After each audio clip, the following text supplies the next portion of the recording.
नमस्कार दोस्तों, मैं हूं आपका दोस्त संपत लोहार, एक और नए वीडियो के साथ, नई जानकारी के साथ। मित्रों, यदि अभी तक आपने हमारे चैनल को सब्सक्राइब नहीं किया तो आज ही चैनल को सब्सक्राइब करें और बेल आइकन दबाएं, ताकि आपके पास धर्म, अध्यात्म, संस्कृति की हमारे मोटिवेशनल लेक्चर, हास्य कविताएं और योग की जानकारी शीघ्रता से और सबसे पहले पहुंच सके। आज हम एक बहुत ही महत्वपूर्ण विषय के बारे में चर्चा आपके बीच में साझा करने वाले हैं, और वो है कर्म का सिद्धांत क्या है।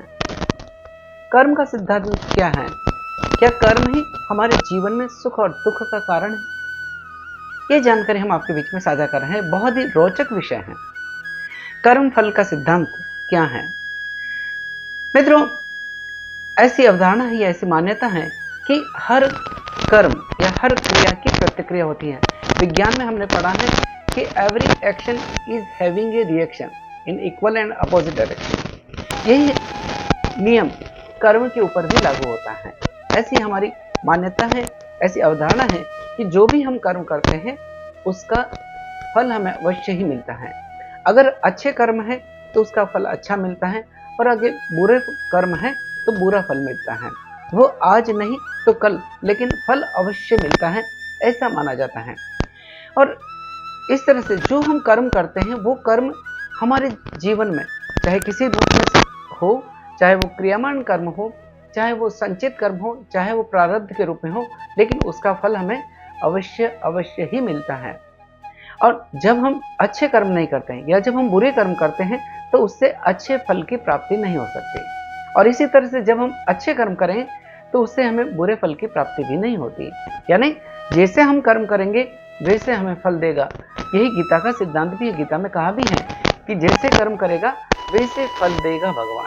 अतः मनुष्य को सुख दुख किसी का कारण ढूंढने के पहले स्वयं के कर्मों को देखना चाहिए। अगर मेरे कर्म ही अच्छे नहीं हैं तो भला मैं सुख कैसे प्राप्त कर सकता हूँ? और जब मनुष्य के कर्म ही हैं जो उसके लिए अनुकूल या प्रतिकूल परिस्थितियां पैदा करते हैं, मनुष्य के कर्म ही है जो उसके लिए हानि या लाभ की स्थिति पैदा करते हैं, मनुष्य के कर्म ही है जो उसको सुख या दुख देते हैं, मनुष्य के कर्म ही हैं जो उसके लिए फल देते हैं उसके कर्मों के अनुरूप। तो जब भी हम कोई कर्म करें तो बड़े सचेत होकर करें और इस भाव के साथ में करें कि जो मैं कर्म कर रहा हूं उसका फल मुझे निश्चित ही मिलने वाला है। चाहे आज नहीं मिले, कल मिले, या इस जन्म में नहीं मिले तो अगले जन्म में वो प्रारब्ध के रूप में मुझे अवश्य ही मिलेगा। इसलिए हम अपने जीवन में जब भी कर्म करें तो बड़े सावधानी पूर्वक करें और ये मन में विचार करते हुए करें कि मेरे कर्मों का फल मुझे एक न एक दिन भोगना पड़ेगा। अगर हमारे कर्म अच्छे नहीं हैं तो उसका परिणाम हमें अच्छा नहीं मिलेगा। कबीरदास जी भी कहते हैं कि करता था सो क्यों किया, अब करी क्यों पछताए, जो तू बोवे पेड़ बबूल का तो आम कहां से होए। अगर हमने बबूल का पेड़ बोया है तो भला उससे आम कैसे प्राप्त हो सकता है? जो कर्म रूपी बीज हमने अपने जीवन में डाले हैं उसका परिणाम उसी के अनुरूप होगा। गोस्वामी तुलसीदास जी भी रामचरितमानस में कहते हैं, कर्म प्रधान विश्व रचि राखा, जो जस करहि सो तस फल चाखा। यानी इस कर्म प्रधान विश्व में मनुष्य जैसे कर्म करेगा वैसा फल उसको मिलेगा। तो हमें जीवन में अपने सुख दुख का आधार कोई और नहीं बल्कि आप स्वयं हैं।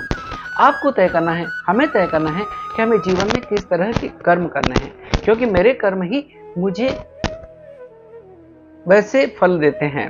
जिस तरह से एक बॉल है, उस बॉल को अगर हम दीवार पर लौटाते हैं, फेंकते हैं, तो वही बॉल वापस लौट कर हमारे पास आती है। जिस गति के साथ लौटाते हैं उसी गति के साथ आपके पास में लौट कर आती है। यानी जो भी आप क्रिया करते हैं उसकी प्रतिक्रिया अवश्य होती है, चाहे वो कर्म किसी भी रूप में हो, चाहे वो विचारों के रूप में हो, चाहे काया के रूप में हो, चाहे भावों के रूप में हो, किसी भी रूप में हो, वो चाहे शब्दों के रूप में हो, ये कर्म अवश्य ही लौट कर आते हैं। और इतिहास में हमने देखा है कि कर्मों का फल किस तरह से भोगना पड़ता है। चाहे धृतराष्ट्र हो, चाहे उन्हें किसी 50 जन्म बाद में भी उनको अपने कर्मों का फल भोगना पड़ा, जो वो अंधे होकर जिनका जन्म हुआ। इसी तरह से चाहे कोई भी हो, किसी भी कर्म को करे उस कर्म का फल हमें अवश्य ही मिलता है। इसलिए कर्म का सिद्धांत जो है कि हर कर्म का फल निश्चित होता है, उसकी प्रतिक्रिया होती है। वो कर्म जो हम आज कर रहे हैं वो क्रियामान कर्म के रूप में हो सकते हैं जो आज कर्म है और फिर हम उसका फल भोगते हैं। कुछ कर्म ऐसे होते हैं जो कर तो करते हैं कर्म, लेकिन उसका फल हमें नहीं मिला, वो संचित कर्म के रूप में हमारे कर्म के खाते में जुड़ जाते हैं। वही कर्म प्रारब्ध के रूप में अगले जन्म में हमें मिलते हैं, तो वो प्रारब्ध कहलाते हैं। यानी संचित कर्म का कुछ हिस्सा जो हमें इस जीवन में भोगना पड़ रहा है वो प्रारब्ध के रूप में आता है। हम जानते हैं कि बहुत से लोग आपने देखा होगा अपने आसपास में जिनका जीवन बहुत अच्छा है, जो बहुत पवित्र हैं, सात्विकता के साथ जीते हैं, फिर भी जीवन में कष्ट आते हैं। तो वो कष्ट इस जन्म के नहीं है, वो हमारे पूर्व जन्म के कर्म हैं जो प्रारब्ध के रूप में आज हमें मिल रहे हैं। हमें ये जो मनुष्य जीवन मिला है, हम जानते हैं कि 84 लाख योनियों में जीव भटकता है, तब बड़े मुश्किल से यह मनुष्य जीवन हमें मिलता है। इसलिए कहा भी है कि बड़े भाग मानुष तन पावा, सुर दुर्लभ सदग्रंथन गावा। बड़े मुश्किल से मनुष्य जीवन मिला है और इस मनुष्य जीवन की सार्थकता इसी में है कि हम अपने कर्मों पर ध्यान दें, हमारे कर्म अच्छे हों, नेकी करें। अगर हम अच्छे कर्म करेंगे तो अच्छे फल मिलेगा और बुरे कर्म करेंगे तो बुरे फल मिलेगा। ये निश्चित और निश्चित है, ये मानना पड़ेगा हमें। जिस तरह से गाय का बछड़ा, अगर हजारों गायों के बीच में भी गाय के बछड़े को छोड़ दिया जाए तो भी वो अपनी माता को पहचान लेता है, दौड़ता दौड़ता अपनी माँ के पास ही आकर दूध पीता है। यही हमारे कर्म के साथ में भी होता है कि हम कर्म कहीं कैसे भी करें और कर्म करने के बाद हम चाहे कहीं पे भी रहें, लेकिन कर्म का फल हमें ढूंढता ढूंढता हमारे पास आ जाता है। और फिर चाहे वो अनुकूलता हो, चाहे प्रतिकूलता हो, चाहे सुख हो या दुख हो, चाहे हानि हो या लाभ हो, चाहे यश हो या अपयश हो, वो हमें भोगना ही पड़ता है। मित्रों, अगर विज्ञान की तरह से अगर हम बात करें तो हम जानते हैं कि छोटा से छोटा जो परमाणु है, इस परमाणु इस ब्रह्मांड में, इस लोक में असंख्य संख्या में व्याप्त हैं। इन्हीं परमाणु में से कुछ परमाणु शब्द के रूप में होते हैं, कुछ परमाणु ध्वनि के रूप में होते हैं, कुछ परमाणु प्रकाश के रूप में होते हैं। और इस तरह से परमाणु सारी सृष्टि में फैले हुए हैं, सारे लोक में फैले हुए हैं। इन्हीं परमाणुओं में से कुछ परमाणु होते हैं जो कर्म परमाणु या कर्म परमाणु का एक नाम और पुद्गल भी कहते हैं। तो कर्म पुद्गल के रूप में वातावरण में होते हैं। यानी जब ये परमाणु जीवात्मा के समीप में आते हैं, यानी कर्म पुद्गल या कर्म परमाणु जब जीवात्मा के समीप में आते हैं, तो मनुष्य आखिर कर्म कैसे करता है, क्यों अच्छे करता है या क्यों बुरे कर्म करता है, तो उसको समझने की कोशिश करें हम कि यही परमाणु जिस तरह से मनुष्य की जीवात्मा के पास में आता है, यानी मनुष्य के जीव के अंदर मनुष्य को जो चेतनता देती है, वो हमारे शरीर को चलाने वाली है, सारथी है, वो है आत्मा। जब ये कर्म पुद्गल या कर्म परमाणु धीरे धीरे आत्मा के समीप में आते हैं और जीवात्मा के साथ में, और जीवात्मा के साथ में जब समीप में आते हैं और उस समय जीवात्मा के मन में अगर माया है, मोह है, लोभ है, इस तरह की प्रवृत्ति है, तो ये कर्म पुद्गल उसके साथ में जीवात्मा के साथ में चिपक जाते हैं और फिर वही कर्म पुद्गल उस जीवात्मा को उसके अनुरूप कार्य करने को प्रेरित करता है। तो हम अच्छे या बुरे कार्य करते हैं इसी कारण से करते हैं, कर्म पुद्गल के कारण, कि ये जो कर्म के परमाणु है वो उस जीवात्मा के साथ में चिपक जाते हैं और फिर वो कर्म बंध बन जाते हैं, कर्म बंधन बन जाते हैं और उसके अनुरूप जीवात्मा को फल भोगना पड़ता है। और वो तब तक चिपके रहते हैं जब तक कि वो उस कर्म का फल हम भोग नहीं लेते। चाहे हमने इस जन्म में पाप किया है, तो जब तक इस पाप का फल हम भोग नहीं लेंगे, तब तक वो कर्म पुद्गल हमारे साथ में चिपके रहेंगे और हमें उस पाप को भोगना ही पड़ेगा और तब तक जीवात्मा से वो मुक्त नहीं होते हैं। तो यह कर्म फल का सिद्धांत है कि जो हम कर्म करते हैं उसका फल हमें अवश्य मिलेगा। इसलिए हम हर कर्म को सोच समझ कर करें, क्योंकि हमारे कर्म ही हमारे लिए सुख और दुख का कारण है।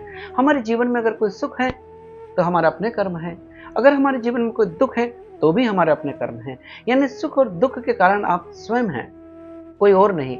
इस जन्म में या अगले जन्म में या इस जन्म का सुख है तो वो हमारे पूर्व जन्म के कर्म हैं, जो संचित कर्म थे वो आज हमें प्रारब्ध के रूप में मिल रहे हैं, तो हम सुख की अनुभूति कर रहे हैं। आप देखते हैं बहुत से लोग, हमें में से कोई सुख ही सुख मिलता है, किसी को जीवन में दुख ही दुख मिलता है, चाहे वो इस जन्म में उसने कुछ नहीं किया हो, तो ये उसके पूर्व जन्म के कर्म है जो प्रारब्ध के रूप में आज हमें भोगने पड़ रहे हैं। तो मित्रों, कहने का भाव सिर्फ इतना है कि हम अपने जीवन के हर कर्म को बड़े सोच समझ कर करें, एक सात्विकता के साथ करें।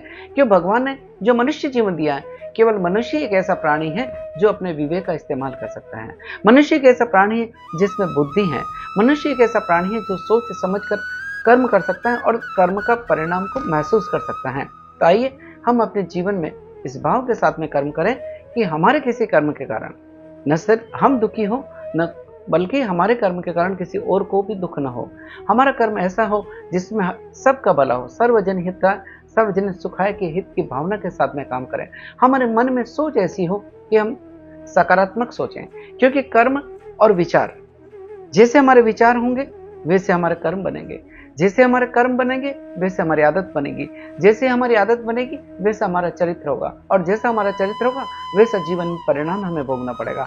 तो कर्म ही मूल आधार है मनुष्य के सुख और दुख का।